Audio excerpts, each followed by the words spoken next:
Para mí es un orgullo seguir aquí en la que fue mi casa, donde me formé en gran parte como enfermera, y también es un orgullo mostrarles una metodología que además es, me atrevería a decir, casi neta de enfermería.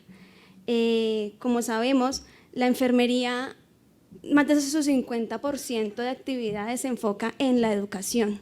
Educar al paciente y su familia y a sus cuidadores es una herramienta vital para el cuidado, no solo en casa, sino en entornos que se salen de ella, cuando estamos en otras áreas que se frecuentan o incluso en la comunidad. Para entrar un poquito en contexto, pues recordemos como lo que hemos hablado desde ayer. En este caso, esta valoración medioambiental surge desde el Centro de Cuidado Clínico de Ortogeriatría por pacientes que tuvieron una caída. Y recordemos un poco lo que hablaba la doctora Cano ayer sobre el síndrome de temor a caer o síndrome post-caída. Muchos de nuestros pacientes que han tenido una caída o incluso quienes no la han tenido, pero sienten temor de caerse, temor de lo que pueda pasarles posterior a esas caídas y temor a todo lo que conlleva esto. Cuando hay ese temor a caer, recordemos que pues, se limita la movilidad, ellos sienten más dificultad en sus actividades de la vida diaria, sienten además, y pues esto los lleva a que hay una debilidad muscular, a que hay un aumento en la pérdida incluso del equilibrio, porque ya sienten que no caminan con la misma seguridad. Y la idea es que no se pierda esa confianza que debería haber que se debe tener en el entorno seguro de uno, ¿no? Que es inicialmente la casa. Entonces, partiendo de todo esto,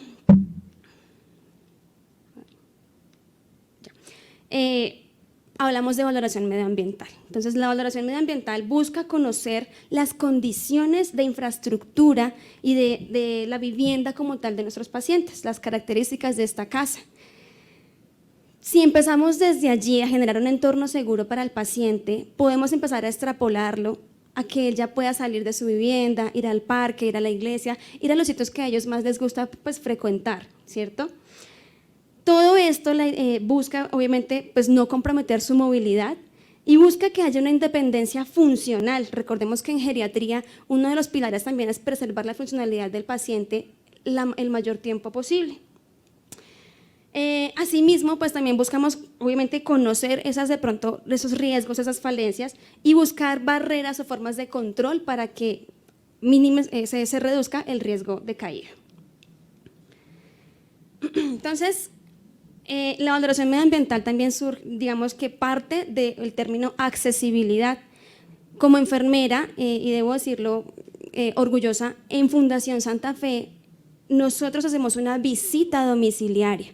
Sé de pronto que muchos colegas mías de otras ciudades hacen seguimiento telefónico, hacen consulta, ¿cierto?, en sus IPS, pero la visita domiciliaria facilita que yo esté en tiempo real en el entorno de mi paciente y me pueda poner un poco más en sus zapatos y ver cómo es su día a día, y pues cómo se desenvuelve en estos espacios. ¿Qué hacemos con ello? Pues fomentar confort, fomentar autonomía y lo que decía, independencia y seguridad. Primero, pues la infraestructura. Nosotros debemos partir desde el momento en que llegamos a la puerta y por eso las enfermeras siempre también hemos sido muy subjetivas, ¿no?, más que objetivas. Vemos mucho lo que está en el paciente, en su familia, y eso nos facilita un poco identificar otro tipo de cosas que de pronto no se ven con facilidad, emociones, y en este caso, por ejemplo, ese temor a caer. Vemos características del piso, distribución de la vivienda, habitaciones, los baños, la cocina, las puertas, las ventanas, por ejemplo, viviendas que son muy elevadas, pisos altos, si tienen rejas, si tienen seguridad. Y por supuesto también debemos tener en cuenta los métodos de alerta del paciente. ¿Por qué? Porque somos personas que, pues todos sabemos que el ciclo de vida hace que en un punto nuestros papás, nuestra familia, pues se van quedando más solitos.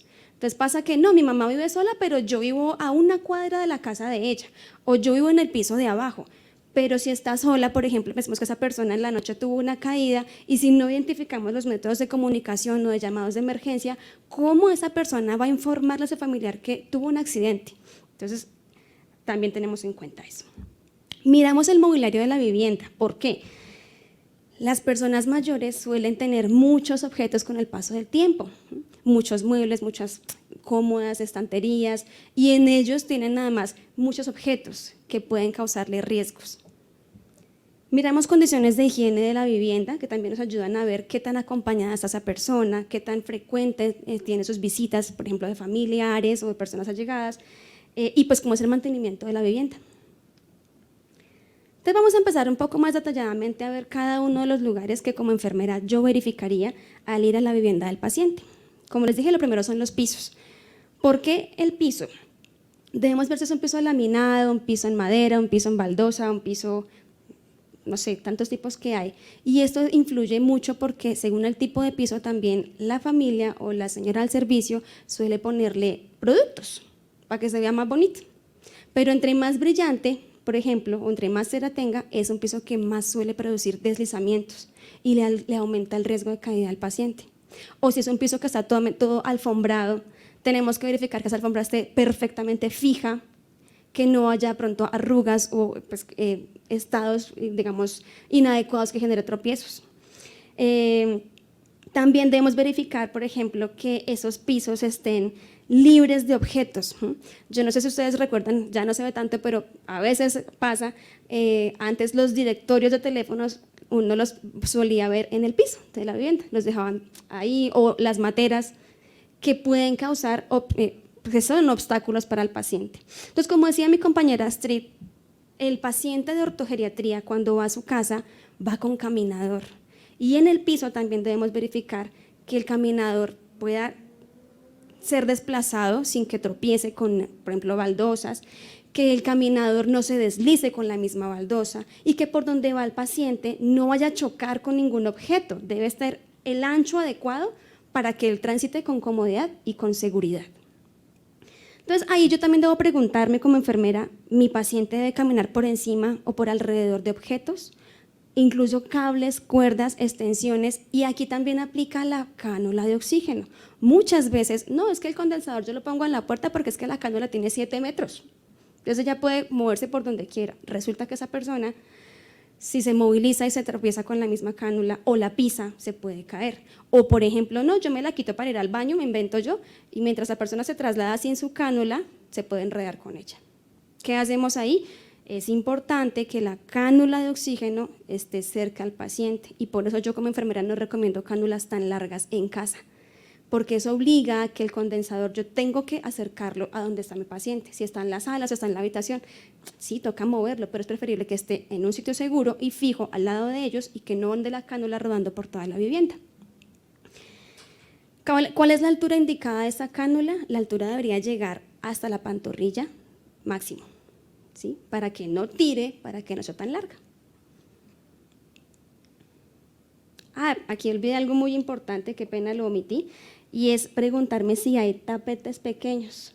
Los tapetes pequeños son nuestros amigos cuando somos jóvenes, entonces hay tapete en la entrada de la vivienda, hay tapete al pie de cama, hay tapete en la entrada de la cocina, etc.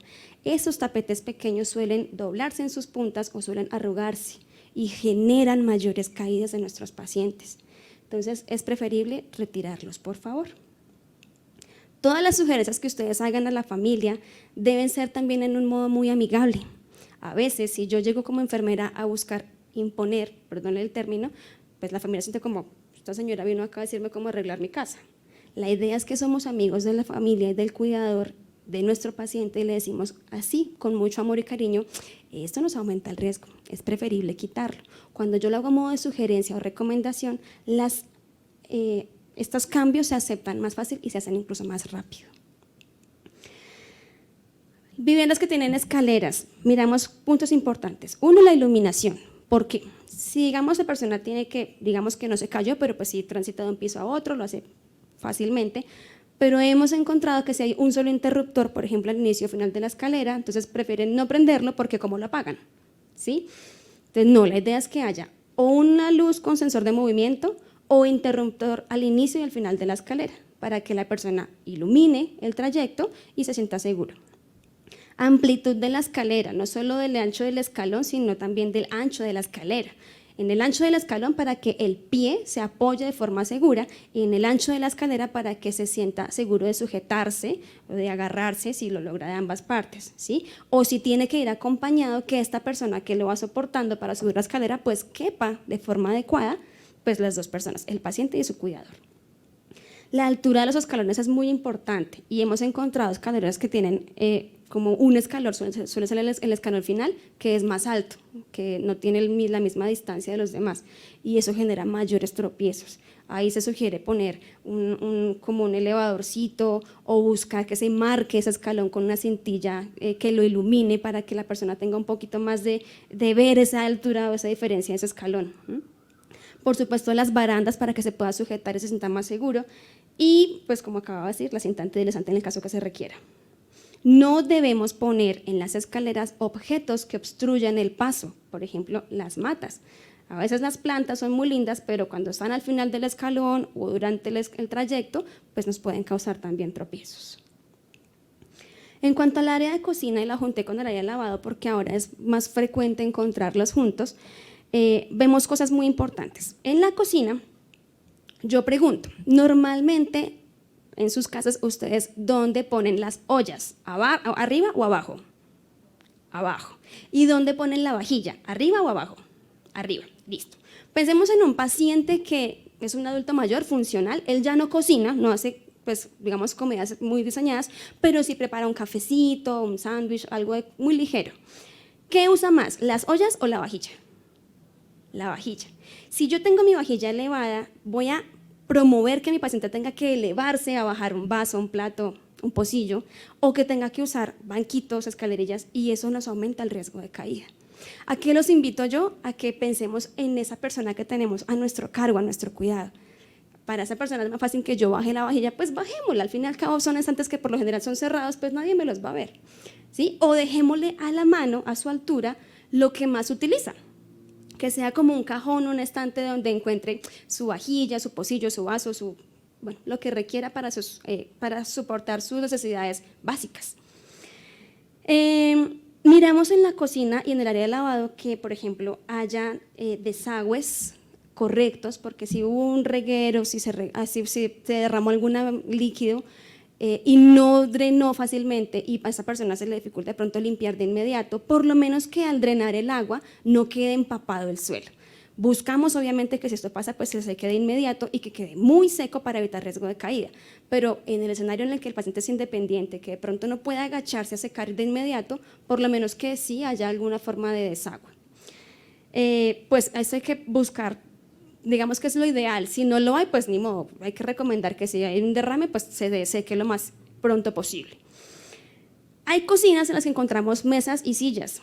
No olvido que en una visita que hice aquí en Fundación encontré en una cocina una banca de 3 patas y eso es muy inestable, muy riesgoso, se va de lado y además no tenía espaldar. Entonces, si yo tengo sillas en la cocina, deben ser sillas seguras para mi paciente, con espaldar y de 4 patas. Y la iluminación, que esa nunca puede faltar. El baño es uno de los sitios que yo diría más tiene recomendaciones porque también es uno de los lugares en donde más se nos caen los pacientes. Lo primero aquí es que nuestras personas mayores siempre quieren su privacidad, pero a pesar que les repetimos con frecuencia, mira, ya no puedes quedarte solo, mira, no te encierras en el baño, pues para ellos es difícil un poco adaptarse a estos cambios que pasan con el tiempo. ¿Qué recomiendo yo? Pues si no puedes con tu amigo, únete a él, entre comillas. Pónganle un cerrojo que tenga la posibilidad de abrirlo por las dos partes, los dos lados, o busquemos una opción que aunque él cierre la puerta a la persona, no quede asegurada. Así no va a quedar encerrada y podemos estar un poco más pendientes del proceso del baño de ellos. Las barras de apoyo son supremamente importantes y debe haber baños tanto en la parte del inodoro como en la ducha. En la parte del inodoro yo debo buscar que las barras, según pues lo grande del baño, qué tan grande sea el baño, estén al lado, en la zona lateral del inodoro y, por ejemplo, si es muy grande el baño, nos puede servir otra barrita para que la persona se traslade del inodoro hacia el lavamanos. Miramos según la condición del baño, si por ejemplo se puede directamente a la pared o como está aquí, a ángulo aquí como de 45, o he visto unos que son a 90 grados que salen de la pared y van al piso para que le genere mejor soporte a la persona. En la ducha debe haber baranda al ingreso de la ducha, para que pueda entrar, y en la zona lateral cuando estamos, digamos, bajo la ducha, para que se puedan sujetar en caso de, pues, de que lo requieran.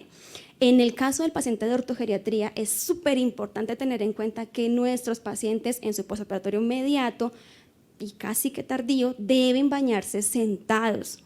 Y debemos explicarles que esto es muy importante, uno, porque aparte venimos de un entorno hospitalario que todos sabemos que genera un poco de debilidad, mareitos, etcétera, en casa. Entonces, estos mareos, tal vez incluso esta inestabilidad puede generar caídas en la ducha. Y por su seguridad, viene de un postoperatorio, va a producirle más dolor el apoyo prolongado, entonces deben estar sentados. La altura del inodoro, tanto del inodoro como las sillas, incluso la cama, más adelante lo nombro, es de 50 a 55 centímetros. Cuando el inodoro es muy alto o muy bajo, esto, digamos, por ejemplo, cuando es muy bajo, también puede dañar el postoperatorio de pacientes de reemplazo de cadera. Cuando hay reemplazo de cadera, el paciente debe permanecer sentado a 90 grados, porque un ángulo mayor puede hacer, pues, que se lesione o que se desloque la cadera. Muy importante en la ducha, si la baldosa de la ducha no es antideslizante, se puede poner un tapete, pero el tapete debe tener adhesivos al suelo. Si es un tapete que se mueve, no nos va a servir para nada. ¿Por qué? Pues porque aumenta el riesgo de caída. Y como les digo, de todos modos, si está la silla, mucho mejor. En el ingreso a la ducha, hay duchas que tienen estos altillitos, o hay incluso viviendas que son antiguas que aún conservan la tina, que es como una tina fija. Esto genera un riesgo de caída enorme para el paciente. Levantar la pierna o levantar el pie, pues genera tropiezos. Y en el caso de postoperatorio de ortogeriatría, pues te va a generar también mucho dolor. Entonces, idealmente, este es el tipo de ajustes que uno recomienda, como yo sé que se demora un poquito, pero es importante buscar que el ingreso a la ducha sea lo más abierto y parejo posible. Bueno. En cuanto a habitación, lo que les acababa de decir, la altura de la cama 50-55 centímetros, no debemos tener el tapete como lo nombraba anteriormente, y la mesa de noche, que está al lado de la cama, que suele estar al lado de la cama, debe ser exclusiva para iluminación nocturna, una lámpara. Algunos pacientes, por aquello de que se despiertan en la noche, necesitan como un reloj. Esto es algo como, bueno, está bien, pero no debemos tener más objetos. La Biblia, el rosario, la imagen de la Virgencita, encuentra uno muchos objetos que no son necesarios y que sí pueden, digamos, pues que no se requieren allí. La mesa de noche debe ser incluso para también, en el caso de que se pueda apoyar o se pueda levantar o puede ser de fácil acceso para prender la luz. Si hay muchas cosas, pues genera un poco de, imaginemos un escenario nocturno, pues le genera dispersión al paciente. La iluminación es importante, bueno, lo que acaba de decir la lámpara, bueno, los cubrecamas. Los cubrecamas, para quienes los usan, pues la idea es que no toquen el suelo, porque también nos podemos enredar con el borde del cubrecamas. Entonces, idealmente que lleguen como a unos 5 o 10 centímetros del suelo hacia arriba, ¿listo? Y no olvidemos que los dispositivos de ayuda siempre deben estar, eso sí, lo más cerca a la cama. Si el paciente necesita el caminar para levantarse, pues debe estar ahí para que él baje las piernas y automáticamente se apoye para ponerse de pie, por ejemplo. En cuanto a la sala, aquí aparte de lo que decía las alfombras, es muy importante que retiremos la mesa del centro de la sala. Esto es un patrón común, pero la mesa del centro implica que mi paciente tenga que rodearla y si es estrecho puede que no quepa con su caminador y genera tropiezos, golpes en las piernas. Entonces la verdad es que es preferible que la sala sea abierta para que él se sienta libre de transitar y de ponerse cómodo cuando lo requiera. Evitar plantas pequeñas, objetos que puedan limitar esta comodidad, esta amplitud de la sala y sobre todo lo que les decía al inicio, el condensador de oxígeno. Si yo puedo ubicarlo al lado del sofá o de la silla en la que está mi paciente, pues mucho mejor. ¿Listo? Hay viviendas que tienen salida a terraza, balcón, patio desde la sala. Esa salida, si nuestro paciente accede a esta zona, también debe tener un acceso lo más plano posible. No debe tener también el altillo. Y si tiene escaleras, pues debemos tener las mismas medidas de las escaleras anteriores, por lo menos demarcarlas o iluminarlas y pues buscar que sean seguras, cero tapetes. Finalmente, algo muy importante y es el calzado en casa. Cuando salimos de un postoperatorio, entonces mi mamá le compré unas pantuflas nomás de bonitas, son boticas calienticas y la botica no le genera estabilidad al pie, ¿sí? Mucho menos las pantuflas que son abiertas o que son de arrastrar. El paciente, así esté en casa, debe usar calzado cerrado. ¿Qué se recomienda? Primero, obviamente que sea un calzado cómodo, ¿cierto? Que sea antideslizante, yo recomiendo suela de goma, ¿sí? La goma no es tan brusca a la hora de dar el paso porque pues hay incluso suelas que también producen el tropiezo y tampoco es pues, obviamente es antideslizante. Las pantuflas, como les decía, o los crocs no se deben usar para caminar, pero tampoco soy enemiga, listo, si el señor se acaba de despertar o la señora se acaba de despertar, bueno, mientras está ahí tomándose el cafecito se las dejamos, no soy tan radical, pero nunca para caminar. La altura del tacón, máximo 4 centímetros. Nosotras aún, incluso me acuerdo en la consulta de geriatría, encontrábamos las mujeres que siempre hemos sido muy vanidosas y llegan la señora en el postoperatorio con bailarinas o con baletas. Y esto tiene una suela que promueve deslizamientos y si tienen taconcito pues le va a dar más inestabilidad para la marcha. El tacón debe ser del ancho de la suela, debe ser grueso para que nuestra persona, nuestro paciente tenga un paso firme y seguro. La altura del zapato más o menos aquí hasta como la mitad del talón. Y debemos pensar en algo muy importante y es la estructura del pie. Si mi paciente tiene juanete, pues seamos amigos del juanete y busquemos un zapato que sea ancho para que no le apriete, no le lastime y que se sienta muy cómodo para caminar. Bueno, creo que eso era todo y muchísimas gracias.